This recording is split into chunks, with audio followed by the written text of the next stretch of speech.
দুর্যোগপূর্ণ আবহাওয়ার মধ্যে এইচএসসি পরীক্ষা নেওয়াকে কেন্দ্র করে উত্তপ্ত হয়ে উঠেছে রাজধানী। এবার পরীক্ষার হল নয়, নিজেদের দাবিতে রাজপথে নেমেছেন এইচএসসি পরীক্ষার্থীরা।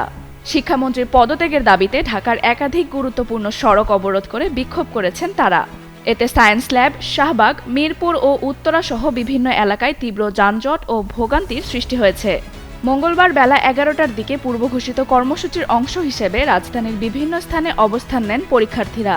তাদের অভিযোগ, দুর্যোগপূর্ণ আবহাওয়ার মধ্যে পরীক্ষা নেওয়ার সিদ্ধান্ত ছিল সম্পূর্ণ অমানবিক। পাশাপাশি পরীক্ষার্থীদের শিক্ষামন্ত্রী ফার্মের মুরগি বলে সম্বোধন করেছেন বলেও অভিযোগ তুলে তার পদত্যাগ দাবি করেন তারা। শিক্ষার্থীদের দাবি, পরিস্থিতি স্বাভাবিক না হওয়া পর্যন্ত এইচএসসি পরীক্ষা স্থগিত করা, 13 জুলাই বৈরী আবহাওয়ার কারণে যারা পরীক্ষায় অংশ নিতে পারেননি তাদের পুনরায় পরীক্ষার সুযোগ দেয়া এবং 24 ঘন্টার মধ্যে শিক্ষামন্ত্রীর পদত্যাগ নিশ্চিত করা। তারা জানায়, সোমবারের পরীক্ষায় অংশ নিতে গিয়ে দেশের বিভিন্ন এলাকায় অনেক পরীক্ষার্থী জলাবদ্ধতা, ভারী বৃষ্টি ও যানজটের কারণে নির্ধারিত সময়ে কেন্দ্রে পৌঁছাতে পারেননি। কেউ কেউ দুর্ঘটনারও শিকার হয়েছে। এমন পরিস্থিতিতে পরীক্ষা নেওয়া শিক্ষার্থীদের নিরাপত্তাকে উপেক্ষা করা শামিল। তাই এর দায় শিক্ষামন্ত্রী এড়াতে পারেন না। তবে শিক্ষার্থীদের আন্দোলনের মুখে এখন পর্যন্ত শিক্ষা মন্ত্রণালয় নতুন কোনো সিদ্ধান্ত নেয়নি।